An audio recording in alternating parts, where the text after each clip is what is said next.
Good afternoon. As many of you all know, University Hospital is a level 1 trauma facility, not only for Bexar County, but for the entire region. And we've been called in recent months, in recent years, to handle tragedies. And so we're not here with any sense of satisfaction because we're handling those tragedies. But we want to make the information available to you, and I want to take the opportunity to thank not only our medical staff, which has done a fantastic job, but also our nursing team.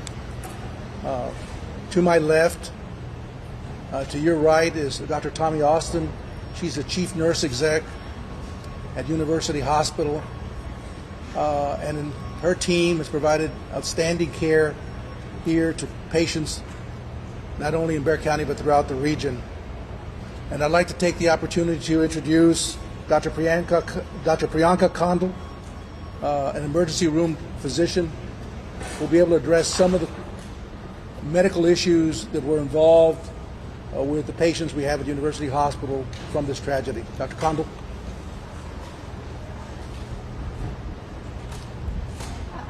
Good afternoon. I'm sorry to report that at University Hospital we're currently taking care of two patients, a 23-year-old female who is in serious condition and an adolescent male in critical condition. As you all know, in San Antonio we have a lot of heat, and heat can wreak havoc on the body. Every year we have children die when they're left in hot cars, and this is a similar situation.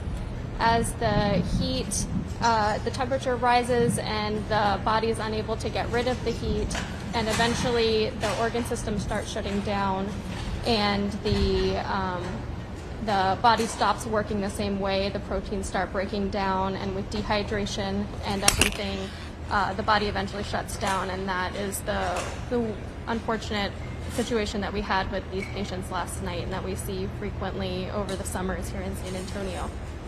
Thank you.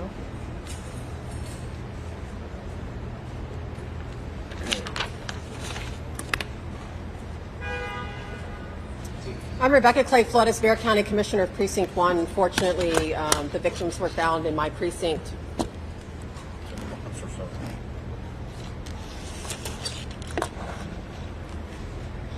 And I just want to start off with giving a shout out to our amazing staff, by extension the UHS staff, the doctors, the nurses who have given excellent care to the victims who are here. And sadly, also to our county employees who work in the medical examiner's office. First thing this morning, I visited with the victims who are here. And I had the opportunity to speak with the 23-year-old, got some information from her. I was also able to speak to the Consul General de Guatemala, the General Consul of Guatemala, to pass on the information. They were able to contact her mother. So that is something to smile about today, and such a sad day. The other side of serving the surviving victims here at UHS is sadly the amazing and difficult work that the Bexar County Medical Examiner staff are tasked to do, which is determining the cause of death of the victims who have died. Our medical examiner's office has carried a heavy load over the last few weeks, from the Uvalde victims and now today. Because of the high number of victims from last night, we have reached out to neighboring counties for assistance from their medical examiner's offices also. As of 1 o'clock, very sad to report that the medical examiner's office has 51 bodies, 39 men, 12 women. They have potentially ID'd 34 of them. I'm not only angry about what occurred yesterday, but my heart also mourns for the families who have lost their loved ones. The governor of the great state of Texas has once again politicized this horrific tragedy by taking to Twitter and placing the blame on others for his failures. While bodies were still being removed and others being taken to local hospitals, he chose to be heartless and point the finger. Shame on our governor. His words were also a complete contradiction to state that this tragedy was due to open border policies. If there was such a policy as open borders, we wouldn't have had over 50 human lives trying to enter this country the way they did. We wouldn't be mourning the deaths of so many people who were simply seeking a better life. I can't imagine being in another country and waiting to get a call from a loved one who's been traveling for weeks or months to hear if they've arrived at their destination safely, and then to see the news of this tragedy here in Bexar County instead. We are not certain of all the countries where the victims are from, but I have spoken with the Guatemalan Consul General, and they are working to get information from the hospitals for their citizens. We're also working with the consulates of Mexico, Honduras, and El Salvador. If you have a family member that you fear could be one of the victims, you can call the Guatemalan consulate at 956-800-7351. No estamos seguros de qué países son todas las víctimas, pero he hablado con el cónsul general guatemalteco y están en el proceso de obtener información de los hospitales sobre las víctimas. Si usted tiene un familiar que tal vez sea una de las víctimas, puede llamar al consulado guatemalteco al número 956-800-7351. Gracias. Después podemos hablar más. Well, thank you. The inscription on our Statue of Liberty says, "Give me your tired, your poor, and your huddled masses yearning to breathe free." And our nation was built on the backs of poor immigrants and made us a great nation today. Today, we mourn for those 51 immigrants who came to us to breathe that fresh air, but instead found death in the state of Texas, suffering in a van or trailer from heat exhaustion. It's a terrible way for us to treat immigrants. The state of Texas has done just about everything wrong that I can think of. They participate in building a wall, which does nothing to protect our border. They have spent billions of our taxpayers' dollars, state taxpayers' dollars, on paying for the Texas National Guard at the border. And they throw innocent people, those that just lost their lives, just like them, they throw them in converted prisons down by the border. We dehumanize them. We make them, people think that there's something less than us, and they are not less than us. Instead of spending Texas dollars on a failed border security program, we should instead be using those funds to help immigrants. Spend those funds to catch the smugglers and the crooks that live right here in Texas that did what they did today. States should be spending dollars helping the immigration courts to help them move those cases along so they can decide their state here, their status here. And they should be participating with the Mexican border states and providing funding for them so that they can provide shelter and food for the immigrants that are coming through Mexico. And most of all, our state leaders should be supporting immigration reform until the Congress enacts a comprehensive immigration reform that's fair to people, that gives the people for the great opportunity they're looking for. We're going to continue to see this horrible, horrible policy instituted by the state of Texas and complemented by the federal government. We mourn for them. I'm so pleased what the University Hospital has done. George Hernandez and his team, Sutherland Springs massacre, Uvalde mass shooting of innocent 19 children and 2 teachers, and now 51 people dying here in Bexar County as they come across the border. Our medical examiner, as Rebekah stated, has received all the bodies from Uvalde, and now she's facing this tremendous workload, tremendous. I can't imagine how they go through that in the job that they do. Also want to thank the Bexar County Emergency Services for being out there on site, and for Bexar County Sheriff Javier Salazar for his attention to the problem we've got out there. So we should mourn, we should not forget, but we should try to correct the horrible mistakes this state's making and our nation's making.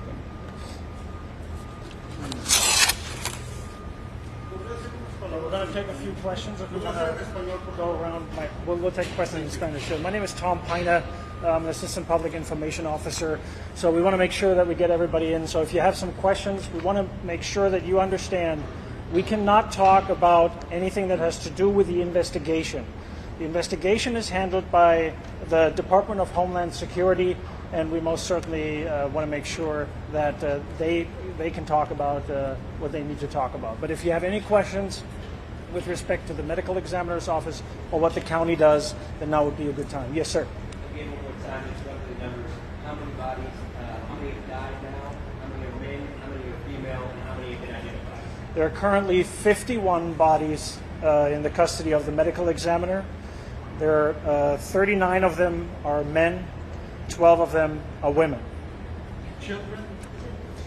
So potentially some of them are under the age of 18, but we have to ask you to understand that what we have in materials there to try and identify the individuals cannot be at this time perfectly matched to the individuals, right?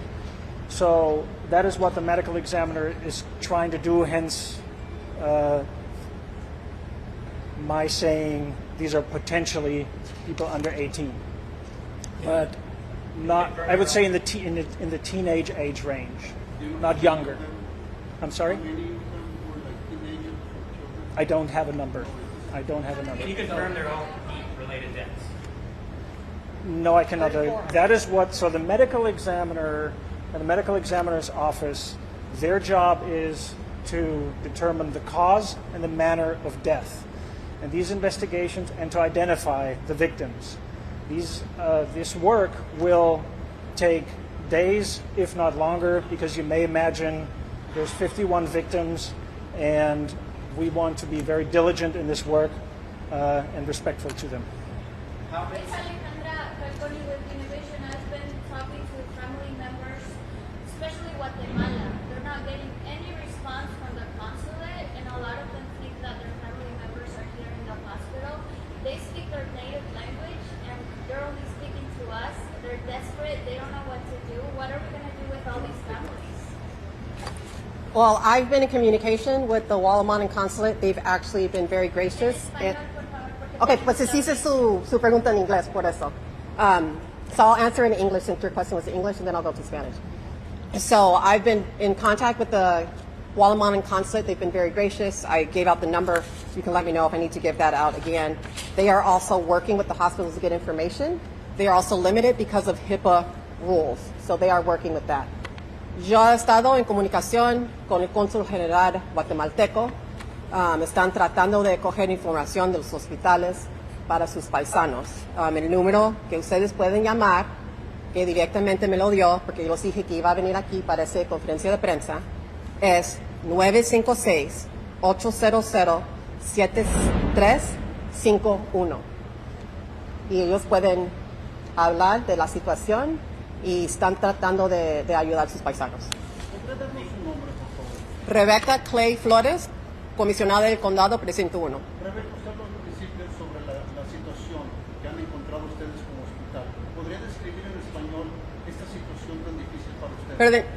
La situación de encontrar tantos cuerpos en un solo momento, de lo difícil que ha sido para el personal médico. Pues obvio, es algo impactante. O sea, son profesionales que le entrenan cómo hacer estas cosas, pero cuando uno encuentra tantos cuerpos al mismo tiempo en la situación, pues obvio que es algo que impacta muy fuerte. Entonces es algo muy triste. Nosotros aquí en Bexar County, en el condado de Bexar, estamos trabajando para hacer el máximo que nosotros podemos hacer.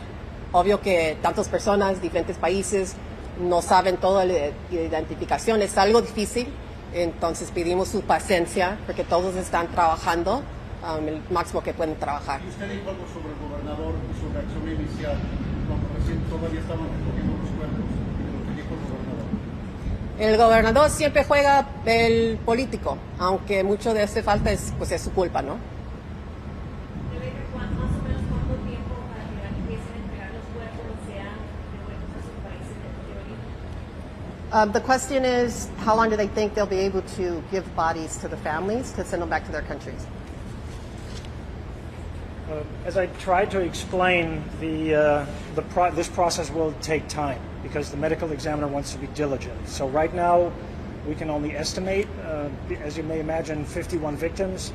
So it'll take at least several days, if not longer than that. And then the information of their findings will have to be given to the consulates, and then the consulates will take it from there. It is very difficult, if not impossible right now, to answer your question. I understand that people are desperate to know, but at the same time, it is more complicated because these are potentially citizens from other countries and the process is more complex. How many children is it in total that are in hospital? What's their condition? Do we have any hospital? I don't have any hospital numbers. I don't know if anybody else does. Like, how many kids? I mean, it's just four of them? Yes, We have the information here at UHS. so we just have this local information, not the other hospitals.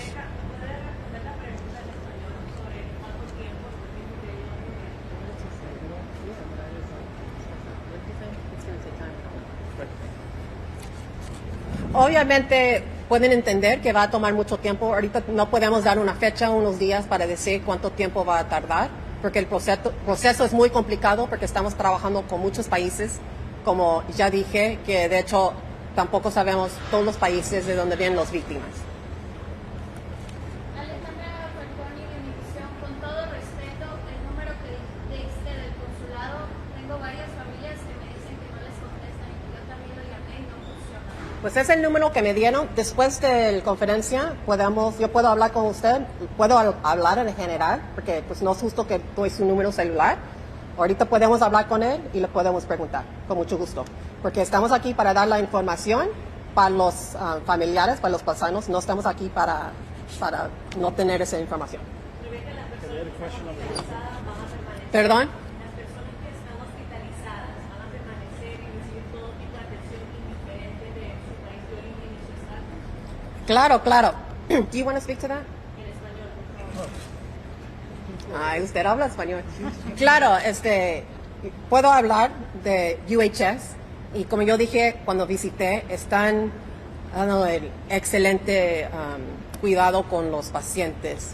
Los enfermeros son muy, muy amables y de hecho vi personalmente que la señorita que tiene 23 años ya está mejor. Entonces la otra persona, pues estamos pidiendo muchas oraciones.